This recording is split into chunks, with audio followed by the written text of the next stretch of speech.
What's going on, everybody? This is DerekJ Speaks, and it is that time of year again where we look back on the best of 2023 in terms of professional wrestling. Because, ladies and gentlemen, this is my personal best of the year list.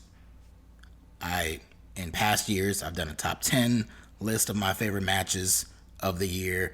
I've done a top 15. This year, we are ranking my personal favorite top 20 best wrestling matches of the year. Frankly, because there were just too many damn good matches that took place this year across the board in WWE, in AEW, in New Japan Pro Wrestling, even in Impact. I gave a shout out to Impact Pro Wrestling on this list. You'll see that on here.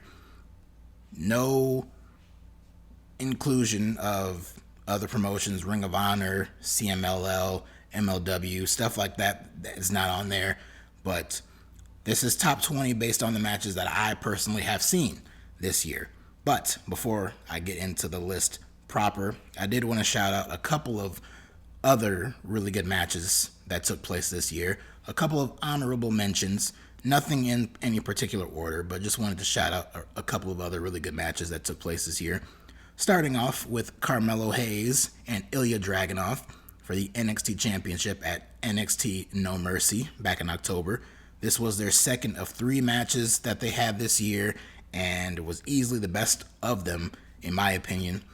And not to discredit the other 2 matches, because those matches were great too, but this one in particular was outstanding. Hangman Adam Page taking on Swerve Strickland at Wrestle Dream. This was their first match on pay-per-view this year, not their last. We will talk about that other match later, but I thought they had a great match at Wrestle Dream. Also at Wrestle Dream was Bryan Danielson versus Zack Sabre Jr., a terrific technical match, and very much in any other year probably would have made the list, but there were just certain other matches that outranked it a little bit. Danielson, he also had a great match against Roosh this year on the February 11th edition of Dynamite. Thought that was a great match. Gunther defending the Intercontinental Championship against Chad Gable on the September 4th edition of Raw. This was the same show where Gunther became the longest reigning Intercontinental Champion and made Chad Gable's daughter cry. So that was a very historic night. Seth Rollins and Drew McIntyre for the World Heavyweight Championship at Crown Jewel. This, to me, was my personal favorite Seth Rollins World Heavyweight Championship match this year. Not to discredit any of the other ones, because he had quite a few good ones, but this in particular was the best one. FTR taking on Bullet Club Gold in a championship eliminator match. This was from the July 8th edition of AEW Collision. Again, this is a match that led to a rematch. In this match, Bullet Club Gold, by nefarious means, they got the win over FTR, and it set them up to challenge FTR for their tag team titles in a match that we'll talk about later. Konosuke Takeshita faced Kenny Omega at All Out in Chicago, and I thought they had a tremendous match.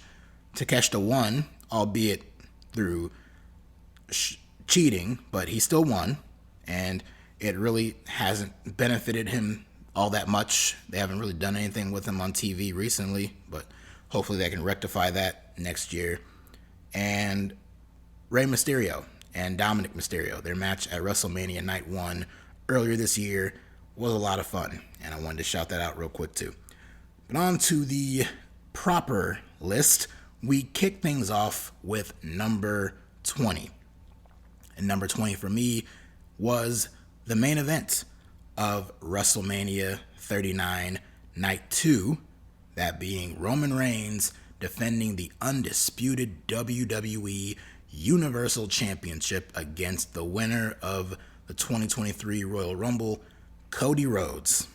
There was a big fight feel to this match. It was a fresh matchup, one we haven't seen before, and a WrestleMania main event that didn't feature a part-time guy. Well, technically it did with Roman Reigns in there, but You know what I mean. There was no Brock Lesnar, no John Cena, no Undertaker, no Triple H, no Steve Austin, no Rock, no names like that in this match. It was Roman Reigns, Cody Rhodes. There was a great story heading into the match, and the match itself I thought was really good. Majority of this list is structured in a way where it was just hard to really rank matches in certain spots. All these matches are great, and for many other people, there are certain matches that probably would be their number 1 or number 10 or whatever on their own list. For me personally, certain matches are ranked where they are just because I wanted them to be on the list, but I just didn't exactly know where to put them. It doesn't necessarily mean that their match was better or worse than any of the others. It's just that being what it is. But there are also other matches that I have placed in positions where I placed them there for a reason. This match I placed here at number 20 for a reason, in that I wanted to do a top 20 list, and with that, I did believe this match belonged on the list, but I believe that it is perfect at that number 20 spot, just kind of barely making it in. The match was really good. The finish, however, is kind of what takes it down a couple of points for me personally, only because this match took place in April. It is now December. We are about to enter a new year, and nothing that has happened over the course of these past several months has justified the finish of this match.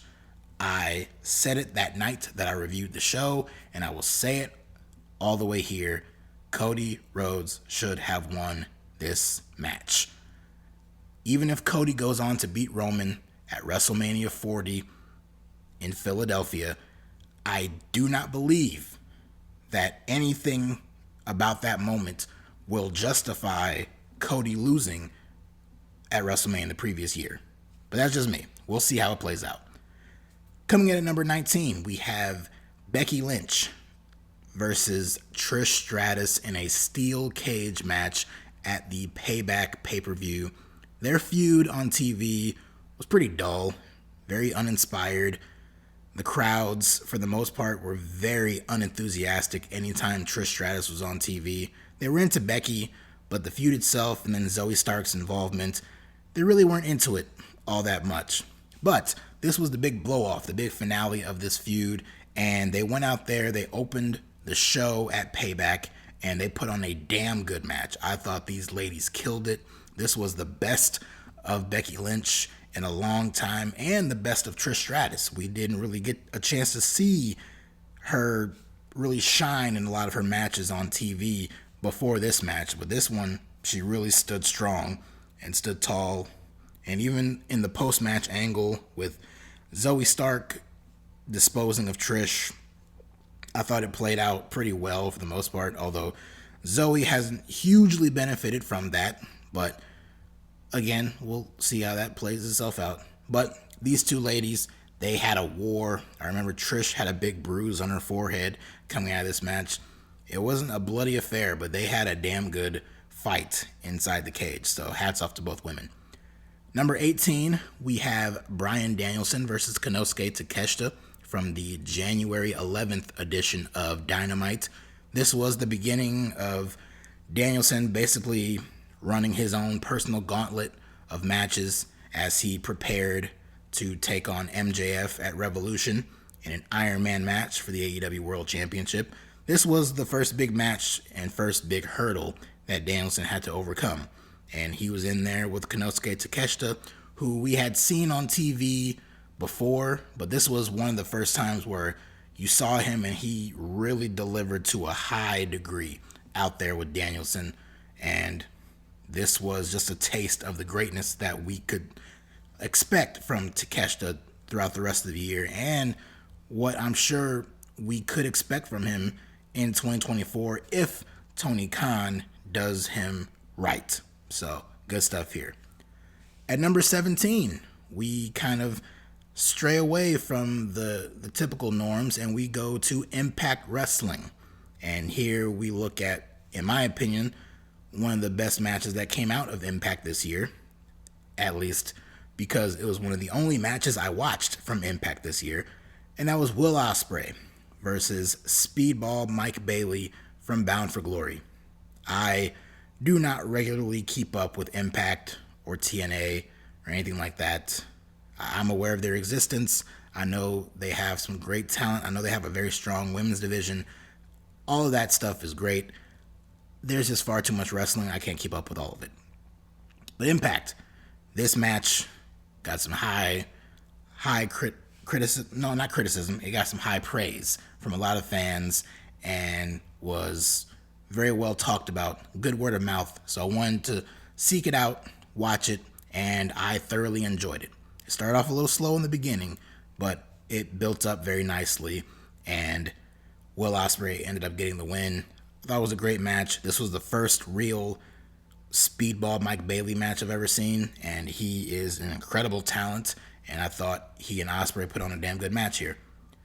Number 16, we have Kairi defending the IWGP Women's Championship against Mercedes Moné at Battle in the Valley back in February. This was the first major Mercedes Moné match in New Japan, and she went out there and she killed it. And of course, Kairi, we all know how great Kairi Sane is. So these two ladies, much like Speedball and Ospreay, their match started out a little bit slow, even though the fans were hot into this match. They were really into it. There was holy shit chants at the beginning of this, but there was a little bit of a lull, not necessarily in the middle of the match, but there was a certain point almost midway through where there was a little bit of a lull, but then they started to work their way back up. There was a ref bump. There was a table spot in this match, and there was some really cool near falls down the stretch. But in the end, Mercedes Moné got the win. She won the championship. The fans went crazy for it. These two ladies had a damn good match. And now, as we look towards 2024, there's a good chance we could see these two ladies killing it again. Only their names would be Kairi Sane and Sasha Banks. But we will see what the future holds. At number 15, we have Cody Rhodes taking on Brock Lesnar at SummerSlam, the final match of their rivalry this year. A rivalry built on nothing. There was no promo. There was nothing ever explicitly stated on television by Brock Lesnar as to why he initially attacked Cody Rhodes the night after WrestleMania. There was never a explicit explanation given to us by Brock Lesnar as to why these two were even feuding in the first place. But even still, they had a match at Backlash. It was okay. They had a match at Night of Champions. Also okay. This match, in the first 5 minutes, was on its way to just being okay. But as it went on, it got more than okay, and it got really, really good. And the match itself was probably one of the best matches on the SummerSlam card. But even bigger than the match itself was the finish of the match and the post-match, which Cody Rhodes got the big clean victory over Brock Lesnar after hitting him with 3 crossroads. But then after the match, Brock Lesnar shaking Cody's hand and hugging him and endorsing him, raising his arm for the fans to see and cheer for. I thought that added just as much greatness to this match as the match itself, and it is worthy of a spot on this list for that alone. At number 14, we have Kenny Omega taking on El Hijo del Vikingo on the March 22nd episode of Dynamite. I remember this match. I remember the day that this match was announced, and that whole day heading into Dynamite that night, there was a lot of discourse online. When is there not?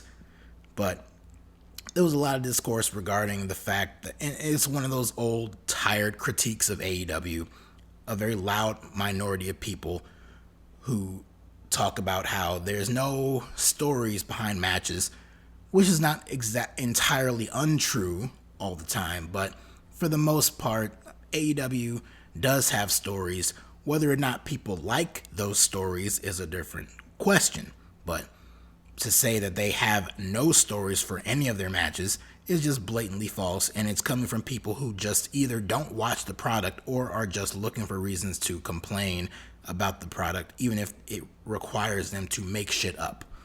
There was a story about this match. This was a match that was originally supposed to happen prior to when it did, but we finally got it here. And the match itself told a story with Vikingo taking it right to Omega from the beginning. Right before the bell even rang, Vikingo is diving onto Omega, completely throwing him off his game, and just wowing not only Omega but the fans with this very unique, innovative offense from him. But then as the match goes on, you can see Omega kind of picking up on this offense from Vikingo, and he's basically setting himself up to be put in these positions where Vikingo will go crazy on him, try to go for these big, spectacular moves, only for Omega to either move out of the way to let Vikingo crash and burn, or he counters it in some way and he takes advantage of it. And that's ultimately what led to Vikingo's undoing, because it was also playing with the fact that he is very young, but also very inexperienced, to Omega, who is basically a veteran. And that led to Omega getting the win over Vikingo here. But I thought, very good match. At number 13, we have Kazuchika Okada taking on Bryan Danielson in the main event of the Forbidden Door show this past June. This was a great match, but a little underwhelming only in terms of what you come to expect from Okada and Danielson, respectfully. On paper, you figure that this was going to be a damn good match on this show.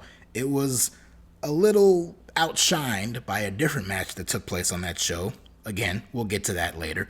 But this match in particular was still really good.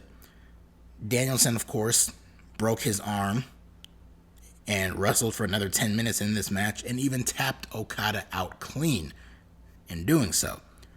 There was some controversy with this match in the spot where Danielson faked a seizure, and it's not being soft or sensitive or anything like that. I personally am perfectly fine with not seeing guys fake seizures in their matches. So that's just me personally. But the match itself, it was really good. It was just missing something. There was a certain spark to this match that it was missing. Maybe we'll see if they can capture that spark and then some when they have their rematch at Wrestle Kingdom 18 on January 4th, 2024, if Danielson can make it there in one piece. But as for these two, both men had better matches in different parts of the year. In Danielson's case, he had several, but even Okada had better matches this year. Some of them I didn't see, but one in particular I did see that I thought was better than the match with Danielson, and that was Kazuchika Okada taking on Tetsuya Naito, coming in at the number 12 spot. Okada and Naito were in the finals of the G1 Climax this year, and I thought they had an incredible match. Like most big Okada matches, very slow start, a lot of feeling out, a lot of very slow, methodical, reserved moves and offense from both men. But once this shit started to kick in, it kicked in hard, and there was a lot of great back and forth between these two guys gunning for that big G1 win. I believe the story was Okada was going for 3 G1 wins in a row. I know it hadn't been done in a long time, so he was really trying to get that spot here, and Naito was trying to play spoiler to that, which he ended up doing.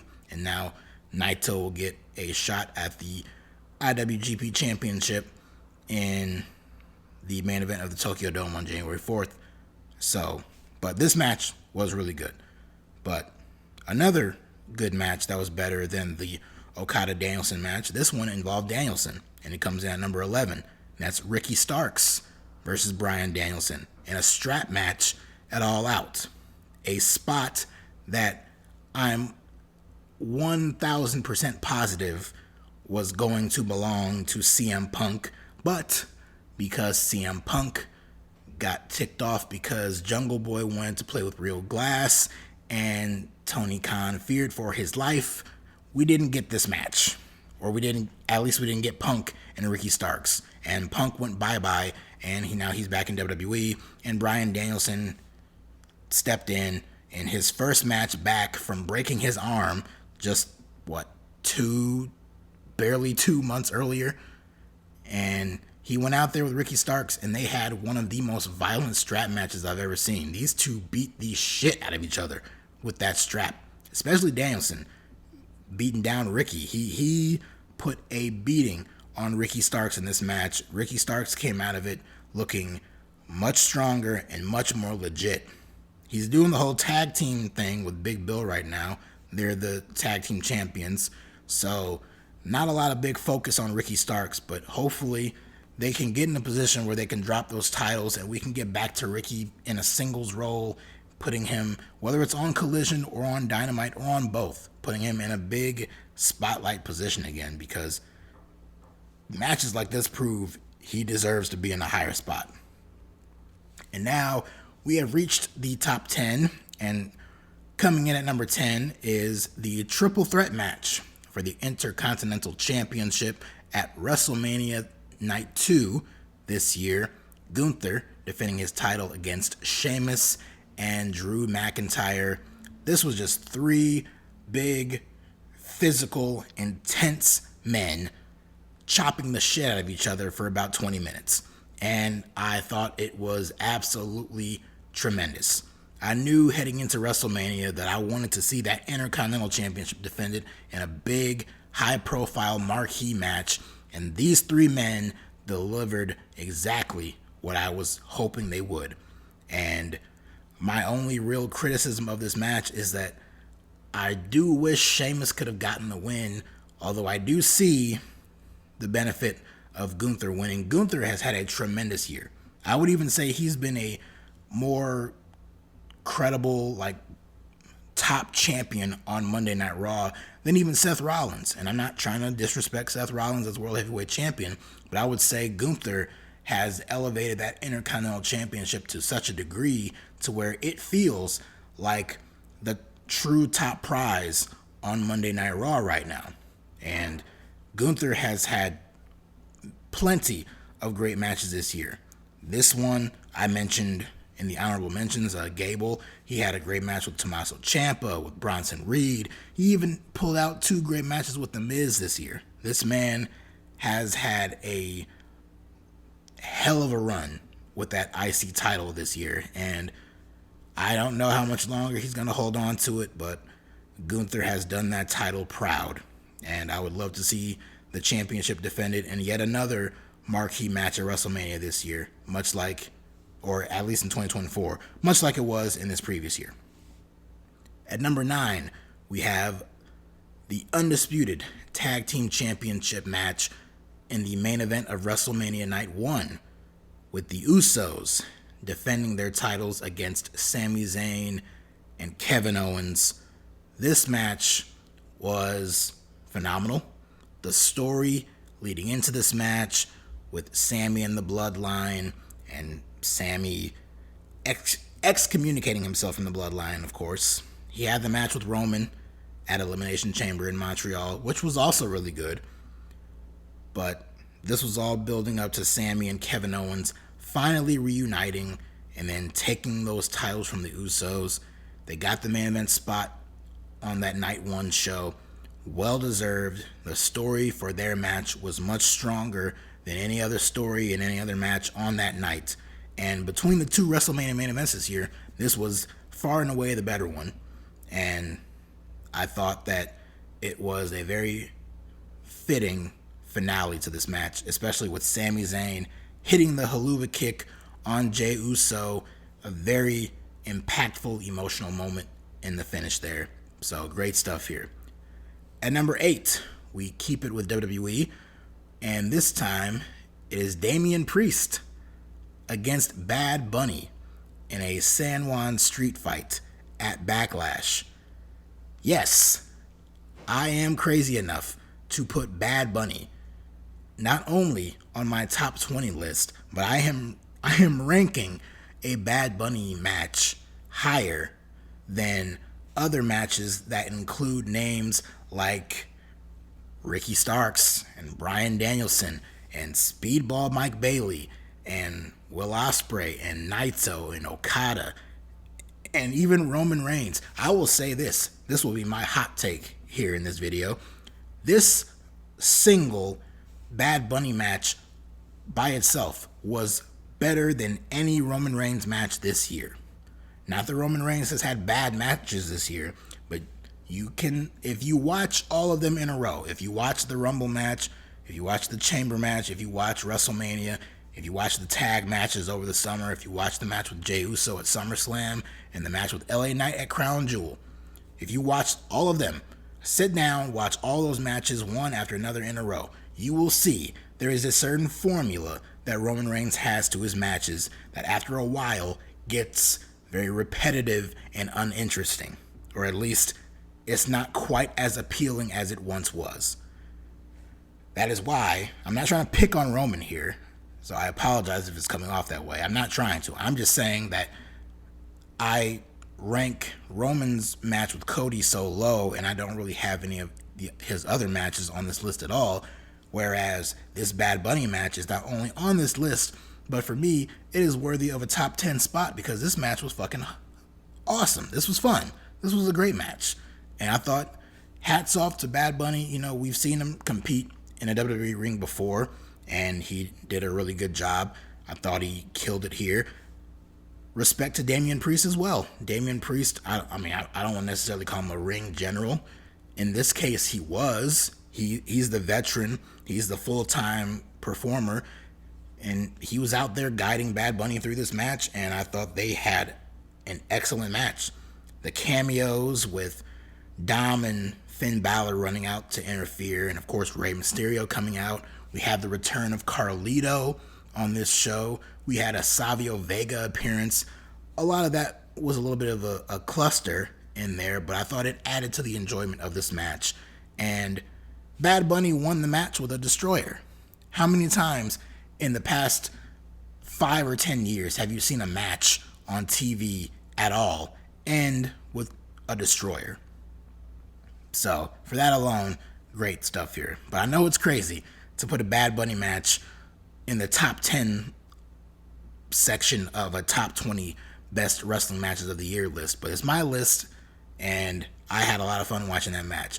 I also had a lot of fun watching the number 7 match on this list, which was MJF defending the World Heavyweight Championship, the AEW World Heavyweight Championship that is, against Kenny Omega on the October 28th edition of AEW Collision. And this match, I know a lot of people were upset because they wanted to see this match on a pay-per-view. Why not save this match for pay-per-view? Why are you wasting it on TV? Why are you wasting it on Collision, which is a second-rate show at this point? Which, by October, Collision had definitely fallen from grace of what it was earlier in the year when it first premiered. That is true. But the whole point of this match, especially happening when it did, was it was just days before MJF would break Kenny Omega's record as the longest reigning AEW World Champion. MJF was just days away from breaking that record if he could make it past Omega on this show. And I thought they told an incredible story here with MJF doing everything in his power to keep Omega down and Omega doing everything in his power to keep his streak intact. And I thought they had a tremendous back and forth match. MJF got the win, and Kenny Omega gave him a glowing ton of respect after this match, not only on TV, but also when they went off the air, and they posted all that stuff on their YouTube channel, with Omega just putting MJF over huge, and even MJF putting over Omega as well. So all great stuff, and one of MJF's best matches of the year, and the same goes to Kenny. At number 6, we're getting close here. At number 6, we have based on its placement, I guess, now that I look at this list, based on its placement here on this list, this is the best WWE match of the year. And that honor goes to Charlotte Flair against Rhea Ripley for the SmackDown Women's Championship at WrestleMania Night 1 this year. I don't know if there ever was an official plan for Charlotte and Rhea to close out night one of WrestleMania. If there was, obviously they were told that it would not be happening, and I don't doubt for a second these ladies were extremely motivated to go out there and steal the show. Particularly Charlotte, who in this match did absolutely everything she could to make Rhea look like an absolute star, a monster of a contender, and her equal. And I thought she did a great job of that, and Rhea held her own too, and she stood out in a way that she has not done on the main roster before this match, and match-wise hasn't done since. I know Rhea is one of the main faces of Monday Night Raw this year, but her in-ring work in terms of her programs with her opponents has not really been the strongest, only because they haven't really had the strongest creative for her in her championship defenses. Nevertheless, this was a tremendous match, and like I said, I could tell that these two were very much motivated by the fact that they did not close out WrestleMania. I thought WWE made the right call by ending WrestleMania Night 1 with the tag match over this one. That was a much better story, a much more intricate, powerful story that deserved the main event slots. And that's not to discredit or discount Charlotte or Rhea. That's more of a damning of the booking over anything else. There was no real story for this match. There was nothing about the build-up heading into this match that, to me, justified there even being an argument for this match to go on last.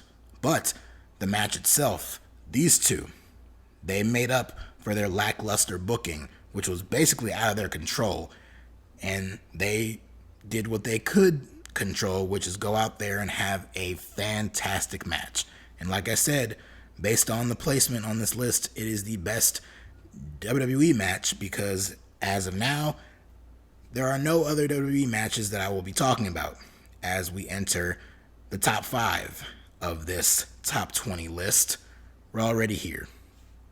Now, for the past couple of months, I pretty much had a sense of what my top 4 or 5 matches of the year were.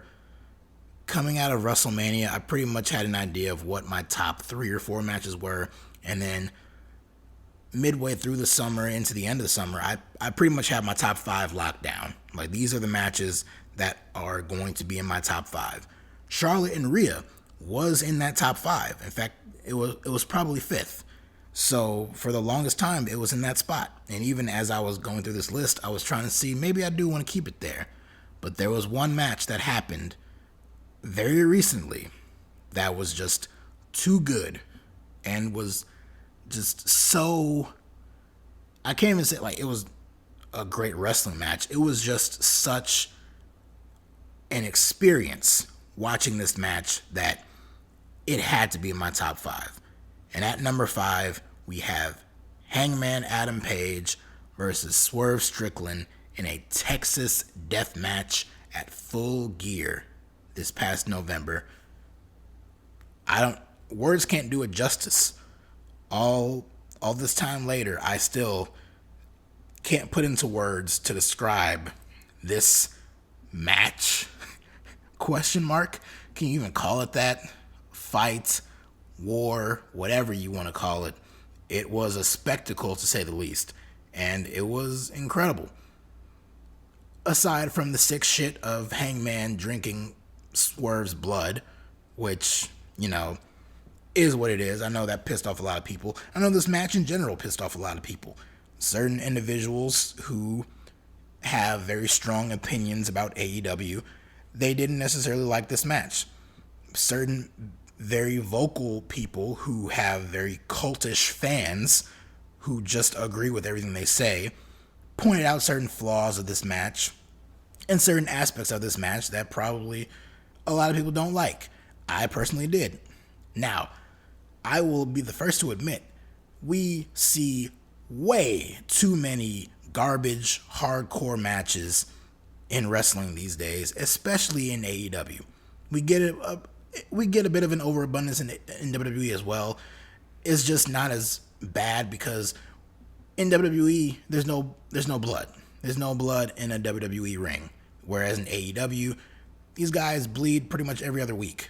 And we've seen so many of the Anarchy in the Arena and Stadium Stampede and Blood and Guts and all this stuff. I mean, this year alone, even in this case, this was the second Texas Death Match that Hangman had. This was probably the third Texas Death Match of the entire year, because I just now am remembering there was a Texas Death Match between Ricky Starks and Bryan Danielson on an episode of Collision this year. That was really good. I just forgot all about it though.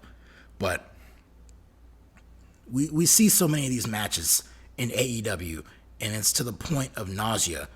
But sometimes there are certain matches that just stand out and tell such a great story that they deserve to be highlighted, in spite of the frequency of blood and hardcore matches and all that stuff. In this case, these two men shined in this match, and this was a star-making performance for Swerve. There was some interference, and the interference plays a role in why, while this match is in my top 5, it didn't really go higher than 5, because the interference was just very unnecessary. To me, there was a certain flow that this match was hitting on that I was connecting with, and then Brian Cage came out there and it kind of took me out of it a little bit. Luckily, that was not the finish, though. The finish was much stronger, much more graphic, and much better than just simple Brian Cage coming out there to attack Hangman. Seeing Swerve literally hang the Hangman with a chain and getting a win over Hangman in Hangman's own match, and getting the strong victory there and going over Hangman 2 straight. He won the match at Wrestle Dream, and he won here, even after invading this man's home and threatening his wife and child. Swerve won here, and ever since, Swerve has been coming out week after week in this Continental Classic on Dynamite, and he gets some of the biggest ovations out of anybody. These fans cheer for him like he's one of the biggest babyfaces in the entire company. And it's incredible to see. But it all stems from his in-ring work, his mic work, and getting very strong, dominant wins against established guys like he did with Hangman here. So, great stuff. At number 4, we have what, in my opinion, is the best tag team match of the year, which is FTR defending their AEW World Tag Team Championships against Bullet Club Gold, Jay White, and Juice Robinson in a best 2 out of 3 falls match on the July 15th episode of Collision. This match went almost an hour, and it was fantastic. This was a great match. Coming out of their match the previous week, White and Robinson already had a victory over FTR, and in the first fall, which took a while to even get to, they scored the fall. So now it was up to FTR to find a way to finally beat these guys in some way. And it took even longer in the second fall. Each fall, in a way, was its own match, which is what you would expect a 2 out of 3 falls match to be. It should never be a case where the first fall is scored 3 minutes into the match, the second fall is scored 3 minutes after that, and then in the third fall, they wrestle for another 20 minutes. Completely defeats the purpose of the match. These are 2 teams, 2 elite teams, 2 fresh teams. It should take a little bit to get that first fall, and it should take an equal amount of time, if not even longer, to get the second one. And that was the story with FTR, just trying to find some way to keep these guys down. They finally were able to do it. And then they were all knotted up at the end. And that third fall, the crowd was just electric for this match. I loved the storytelling. I loved the attention to detail with the selling and just certain actions done, even all the way up to the finish of the match. We had Dax Harwood trying to lock in the sharpshooter on Juice Robinson, but he had his knee brace on, so he couldn't really...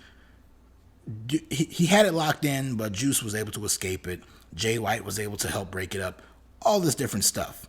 But in the end, Dax Harwood ended up lowering his knee brace. He reapplied the sharpshooter on Juice, and this time, because he lowered the knee brace, he was able to really bend his knees and really cinch it in. And this is a man who was selling a knee injury over the course of the match, so he had to really dig deep within himself to muster up enough energy and strength to really cinch in that sharpshooter and bend into it and really rear it back. And it was finally too much for Juice Robinson.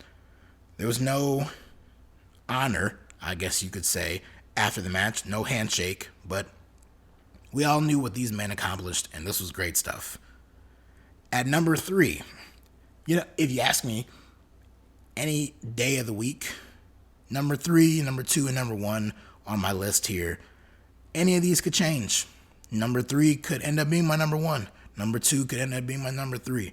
These 3 matches in my top 3 here are just fantastic.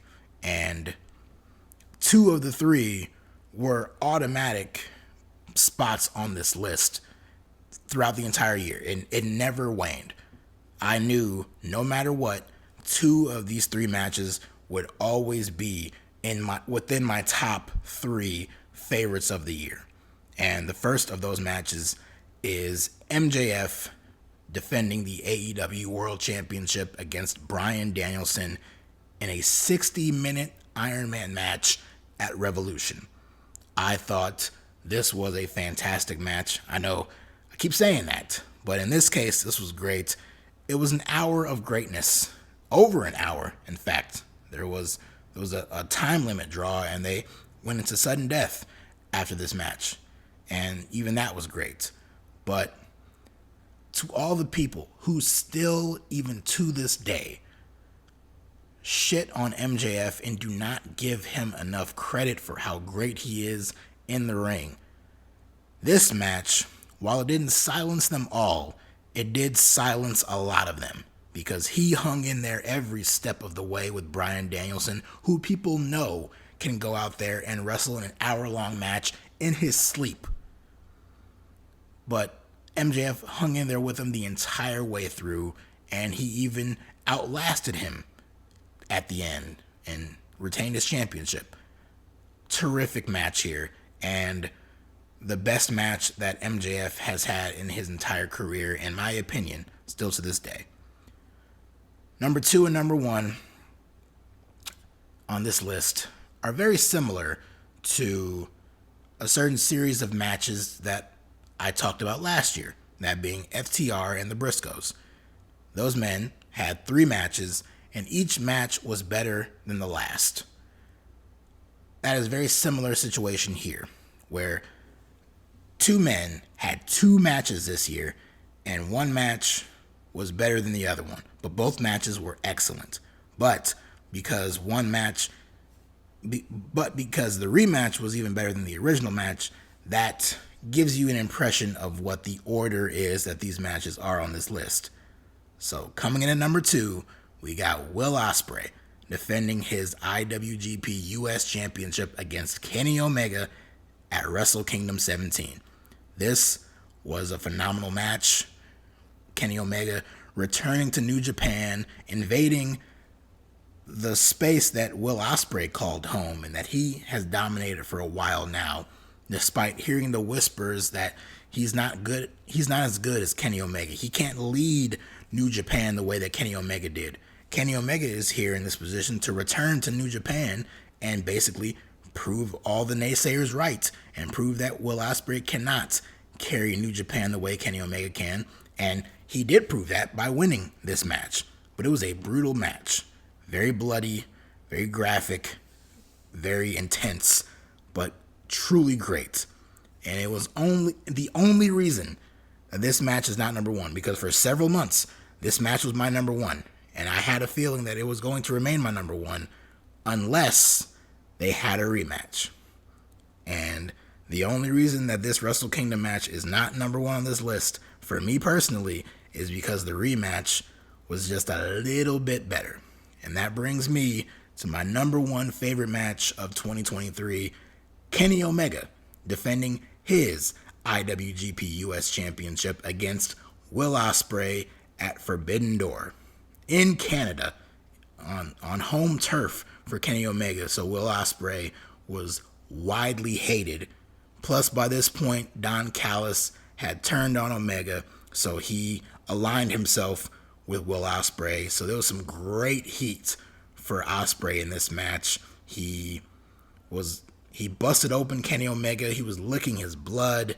He disgraced the Canadian flag. He was insulting Canadian children in the front row. He was doing all the heel shenanigans you would expect someone in his position to do, and Kenny Omega was the valiant babyface defending his championship and defending the honor of his country, which is funny because a Canadian wrestler is defending a United States championship against a British wrestler representing New Japan Pro Wrestling. It's just a very funny concept. Wrestling is crazy. But this match was great.